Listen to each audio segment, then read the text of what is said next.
Back to your own channel well through. तो friends, इस video के अंदर देखने लगे कि बैंक निफ्टी को कौन सा स्टॉक है जो ड्राइव करती है। मतलब बैंक निफ्टी, ये तो हमें समझ में आया कि ये बैंक निफ्टी के अंदर बैंकिंग स्टॉक है, लेकिन कौन से ऐसे स्टॉक है जो बैंक निफ्टी को ड्राइव करते हैं, या बैंक निफ्टी पे कौन से स्टॉक का ज़्यादा यहाँ पे कंट्रीब्यूशन है। मतलब कि हाँ, अगर बैंक निफ्टी गिर रहा है तो कौन से स्टॉक की वजह से उसमें गिरावट आ सकती है, कौन से स्टॉक है वो ऊपर लेके जा सकते हैं। मतलब देखिए, ये एक इंडेक्स है, ये इंडेक्स खुद नहीं चलता है। इसके अंदर जो बैंकिंग सेक्टर के जो स्टॉक है, जो मेन मेजर स्टॉक है, वो स्टॉक इस इंडेक्स को ड्राइव करते हैं। मतलब उन स्टॉक के अंदर अगर मोमेंटम आएगा तो बैंक निफ्टी के अंदर मोमेंटम आएगा। इसका मतलब ये नहीं कि हर बैंक के अंदर सेम कंट्रीब्यूशन रहेगा, बिल्कुल भी ऐसा नहीं।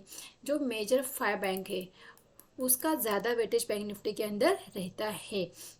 अगर हम स्टॉक की बात करें तो सबसे पहले एच डी एफ सी का ज़्यादा वेटेज है। इसके साथ ICICI बैंक, फिर एक्सिस बैंक हो गया, फिर यहाँ पे कोटक और यस बैंक। ये जो 5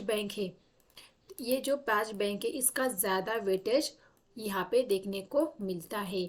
जो HDFC हुआ, ICICI बैंक हुआ, एक्सिस बैंक हुआ, कोटक और यहाँ पे SBI, ये मेजर 5 बैंक है जो HDFC यहाँ पे निफ्टी बैंक को यहाँ पे ड्राइव करते हैं। तो हमें इन स्टॉक को अगर हम अच्छे से इनको अगर हम एनालिसिस कर पाएंगे तो डेफिनेटली बैंक निफ्टी का यहाँ पे एटलीस्ट डायरेक्शन तो हमें समझ में आएगा। देखिए, वैसे तो हमें बहुत चीज़ें देखने की ज़रूरत नहीं है, सिर्फ बैंक निफ्टी को चार्ट को देख के भी ट्रेड कर सकते हैं। लेकिन कभी कभी होता है ना कि नहीं समझ में आता है कि एग्जैक्ट मार्केट, जैसे यहाँ पे देखिए कि आज का ही अगर हम देखेंगे कितना रैंडम चार्ट बना है। अगर दिखाऊँ मैं आपको, यहाँ पे देखिए मार्केट कल यहाँ पे इतनी तेजी से परसों ऊपर गया, फिर ऊपर जाने के बाद फिर भारी गिरावट। मतलब जितना मोमेंटम आया था उतनी वहाँ पे गिरावट दिखा, और फिर आज गैप डाउन। मतलब ये जो रैंडम मूवमेंट है, तो इस तरह से मार्केट में अगर हमें ट्रेड करना है तो हमें बैंक निफ्टी के जो ये 5 स्टॉक है, जो मेजर यहाँ पे जो स्टॉक है, उनके ऊपर हमें देखना है कि उनमें किस तरह से मोमेंटम आ रहा है। क्या सच में बैंक निफ्टी के अंदर गिरावट हो गई है, कि ये गिरावट सिर्फ एक न्यूज़ के चलते है, या बस ऐसे ही आई है।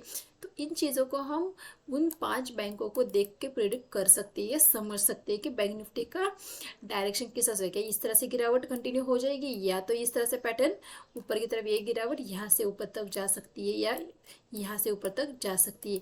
क्या मार्केट यहाँ से फिर से ऊपर जाएगा, फिर या तो यहाँ से नीचे जाएगा ना। ये डिसाइड हमें किस तरह से हम डिसाइड कर सकते हैं, तो उन 5 बैंकों को देख के हम प्रेडिक्ट कर सकते हैं कि बैंक निफ्टी का अगला मोमेंटम कहाँ होगा, अप साइड होगा या डाउन साइड में होगा। तो इसे हम आसानी से प्रेडिक्ट कर सकते हैं। तो आइए उन जो बैंक निफ्टी के अंदर है, जो बैंक निफ्टी को ड्राइव करते हैं, बैंक निफ्टी को चलाते हैं, हम कह सकते हैं। तो उनमें बैंक निफ्टी के अंदर उनका यहाँ पे वेटेज कितना है, और कौन कौन से और भी। देखिए, ये 5 तो मेजर हो गए, लेकिन इसके अलावा भी और भी बैंक है जो बैंक निफ्टी के अंदर यहाँ पे कंट्रीब्यूट करते हैं। तो हम हर एक बैंक का यहाँ पे वेटेज देखने वाले कि किस बैंक का कितना वेटेज बैंक निफ्टी के, उसका बैंक निफ्टी के अंदर कितना इम्पैक्ट आता है उसके मोमेंट के ऊपर। तो आइए उससे देख लेते हैं।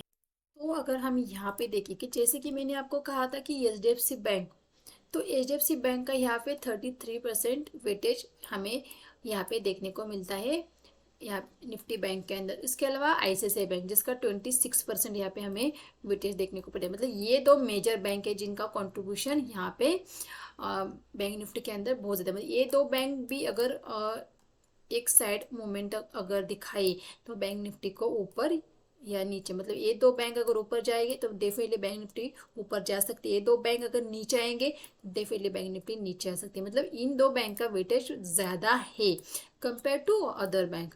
अगर बाकी के बैंक का देखें तो कोटक का भी 13% का यहाँ पे हमें वेटेज देखने को मिलता है। इसके अलावा एक्सिस बैंक अगर देते तो 10% यहाँ पे देखने को मिलता है। SBI का यहाँ पे 9%।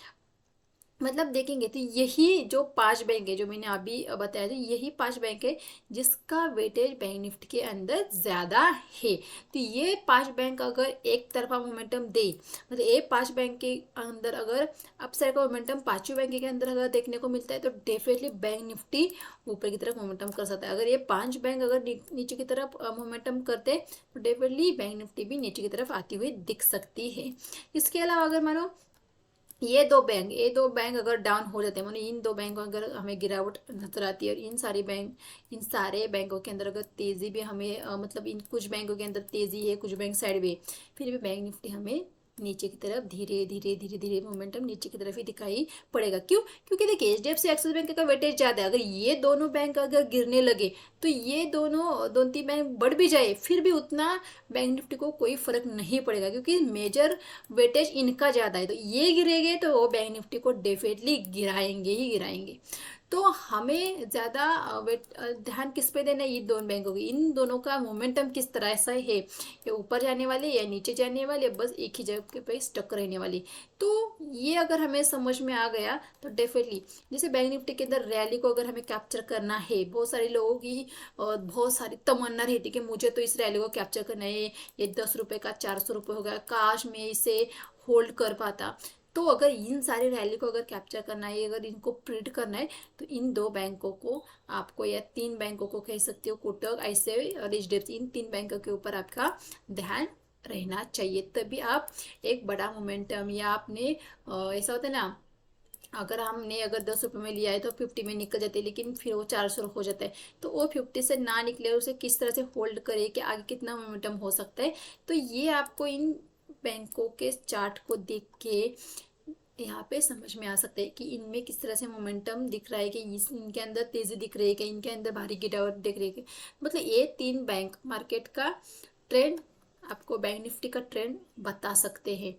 तो अगर बाकी के बैंक रहेंगे तो एक्सिस बैंक होगा, SBI बैंक है, उतना उतना वेटेज नहीं है इनके अंदर। अगर ये साइडवे भी रह जाते हैं या इनके अंदर कुछ ऊपर नीचे भी हो जाता है, फिर भी उतना इफेक्ट नहीं पड़ेगा। अगर ये तीन अगर ट्रेंडी हो जाए तो इनका ज़्यादा मतलब नहीं बचता फिर। जैसे इंडसइंड बैंक है, उसका 2.6% है, बंधन bank 1.1, small finance 1.1, federal 0.9, IDFC 0.7, Punjab national 0.6 और RBL 0.4। मतलब ये 12 बैंक है जो बैंक निफ्टी को ड्राइव करते हैं। इसमें से मेजर 5 ये है, SBI, axis, Kotak, ICICI, HDFC। और इन 5 में से अगर हम मेजर निकालेंगे तो HDFC, ICICI, कोटक। तो ये हमें अगर समझ में आ गया, इन 5 चार्ट को अगर हम देखेंगे, और अगर हमें समझ में आया कि इनके अंदर अगर मोमेंटम हो रहा है तो बैंक निफ्टी किस तरफ जा सकती है। तो आइए मैं एक बार आपको इनके चार्ट दिखाती हूँ और हम आज के चार्ट को देखते हैं क्या इस तरह से हो सकता है क्या, मतलब हम यहाँ पे चेक करते हैं कि क्या ऐसा ही होता है क्या। चलो आइए एक बार देख लेते हैं चार्ट। तो जैसे कि यहाँ पे देख सकते हैं बैंक निफ्टी यहाँ पे गैप डाउन ओपन हुई है, यहाँ पे अपने सपोर्ट लेवल के आसपास, मतलब ये जो स्विंग था जहाँ से एक ब्रेकआउट होकर एक अच्छी खासी रैली आई थी, बिल्कुल उसी लेवल के आसपास सपोर्ट लिया है। ये एक ही कैंडल के दो ही कैंडल के अंदर बहुत ही अच्छा यहाँ पे मोमेंटम हुआ है। जिस किसी ने भी इस सपोर्ट को लेकर कॉल लिया होगा डेफिनेटली अच्छा प्रॉफिट बुक किया होगा। देखिए मार्केट के अंदर हर रोज इस तरह से दिन नहीं आते, तो आप कहेंगे बस दो ही कैंडल में क्यों? अरे भाई दो कैंडल के यहाँ से देखिए यहाँ तक का मोमेंटम कितना है, 150 से 350, मतलब 200 पॉइंट का मोमेंटम ऑलमोस्ट इस यहाँ पे देखने को 150 पॉइंट का मोमेंटम यहाँ पे देखने को मिल रहा है। तो आइए हम बैंकिंग के चार्ट को देखते हैं कि बैंकिंग के चार्ट मतलब HDFC, कोटक किस तरह से देखने को मिले। तो यहाँ पे देखिए मैंने 4 चार्ट लगा के रखे। देखिए मैंने मल्टीपल यहाँ पे स्क्रीन का सेटअप किस तरह से लगा सकते हैं, इसके ऊपर ऑलरेडी एक वीडियो पोस्ट किया, आप उसे वीडियो को ज़रूर देखिए, तो आपको इन सारी चार्ट को किस तरह से लगाते हैं ये वहाँ पे समझ में आएगा। तो फिलहाल हम यहाँ पे बैंक दे दिए। यहाँ पे देखिए मैंने HDFC लगा के रखा है, यहाँ पे मैंने ICICI लगा के रखा है, यहाँ पे मैंने एक्सिस लगा के रखा है, यहाँ पे मैंने कोटक लगा के रखा है। यहाँ पे 4 ही बैंक हम लगा सकते हैं, तो हमने SBI को नहीं लगाया है। तो हमारे मेजर है HDFC, ICICI, कोटक, तो ये हमारे मेजर है। तो यहाँ पे देखेंगे अगर एक चीज़ और सीखेंगे कि यहाँ पे अगर हम HDFC को देखते हैं तो HDFC के बैंक को यहाँ पे देखेंगे आप, तो HDFC के यहाँ पे एक सपोर्ट लेवल के आसपास HDFC ट्रेड कर रहा था और यहाँ पे ब्रेकडाउन हुआ है, मतलब ये यहाँ तक आ सकते हैं, मतलब HDFC यहाँ पे निगेटिव है, ये समझ में आ गया HDFC निगेटिव है। आईसीआईसीआई बैंक और एचडीएफसी बैंक ऑफ यहाँ पे निफ्टी बैंक का चार्ट सेम लग रहा है, मतलब यहाँ पे निगेटिव कैंडल बन गई है। और जैसे कहा कि जैसे इस निगेटिव कैंडल का लो ब्रेक होता है ये निगेटिव कैंडल एक्टिव हो जाती है, मतलब ये हैमर जो यहाँ पे बना है इन्वर्टेड हैमर ये एक्टिव हो चुका है, मतलब यहाँ पे रेड कैंडल बनने के पॉसिबिलिटीज ज़्यादा बढ़ गई है, मतलब ये भी यहाँ पे निगेटिव देखने को मिल रहा है। जैसे कि एक्सिस बैंक भी आपने रजिस्टेंस के आसपास से रजिस्टेंस खाया है तो डेफिनेटली यहाँ पे भी एक रेड कैंडल बन सकती है। और इसके अलावा देखिए ये जो 1 2 3 4 कैंडल मतलब बना के वो अपने रजिस्टेंस के आसपास पहुंचे, मतलब कंटिन्यू जो ये मोमेंटम जो आया है, ये जो मोमेंटम आया है एक्सिस बैंक के अंदर ये पूरा पैराबोलिक मोमेंटम, इसे हम पैराबोलिक मोमेंटम कह सकते हैं। इस मोमेंटम के साथ अगर इससे ब्रेक कर लेता फिर भी ये फेल होने के चांसेस ज़्यादा बढ़ जाते, क्योंकि ये कंटिन्यू जाके अगर ब्रेक करेगा तो फिर से नीचे आने के वहाँ पे चांसेस रहेंगे, क्योंकि जिसने नीचे से लेके रखा है जिसने भी इस यहाँ से भी बाय करेगा डेफिनेटली वो अपने प्रॉफिट को बुक करेगा, क्योंकि वो अच्छा खासा प्रॉफिट उसको देखने को मिल रहा होगा यहाँ पे। तो कभी भी ध्यान में रखना है कि इस तरह से मोमेंटम अगर आ जाता है और ब्रेकआउट हो जाता है तो वहाँ पे कभी भी बाय नहीं करना चाहिए, या तो रिट्रेस होने देने या तो फिर अपोजिट साइड का ट्रेड ले, क्योंकि अपोजिट साइड का ट्रेड लोगे तो वहाँ पे प्रॉफिट अच्छा खासा देखने को मिलता है।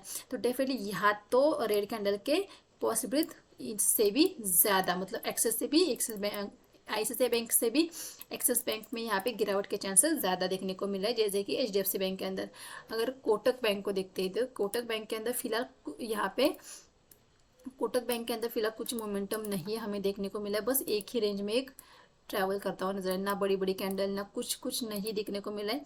ये ऊपर गया फिर ये नीचे फिर से इस तरह से, मतलब यहाँ पे एक डब्ल्यू पैटर्न का फॉर्मेशन भी हो सकता है, मतलब ये न्यूट्रल है, ना पॉजिटिव है ना निगेटिव है, न्यूट्रल है।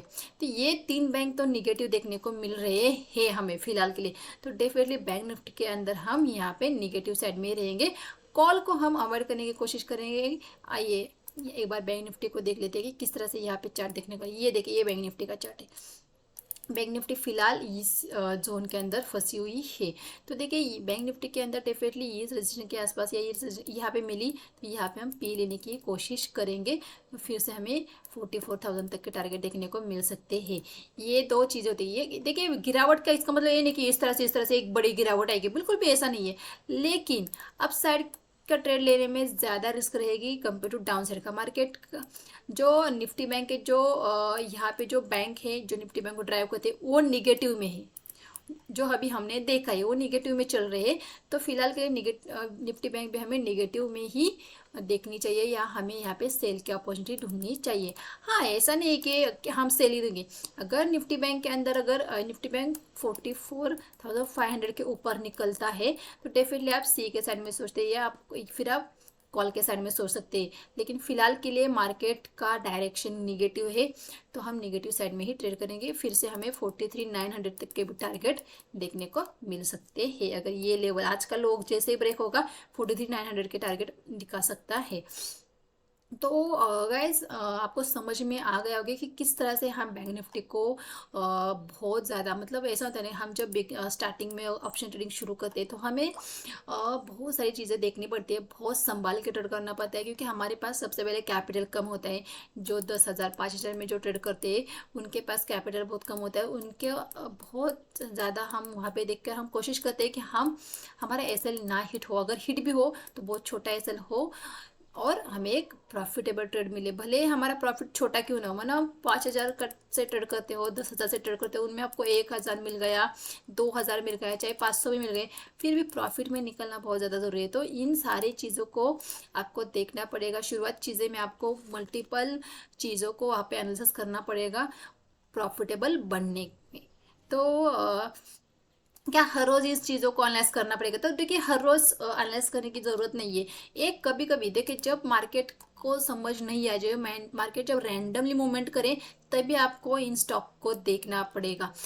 ऐसे तो आप सिर्फ बैंक निफ्टी को चार्ट को देख के भी ट्रेड कर सकते हैं, क्योंकि देखिए लेवल तो काम करते हैं, तो सिर्फ चार्ट को देख के भी आप ट्रेड कर सकते हैं, लेकिन कभी कभी इस तरह सा आ जाता है ना कि मार्केट के अंदर नहीं समझ में आता कि भाई कहाँ किस डायरेक्शन में मार्केट जाएगा, क्योंकि देखिए ये आया फिर नीचे आया। तो यहाँ पे बहुत कन्फ्यूजन मार्केट बन चुकी है अभी।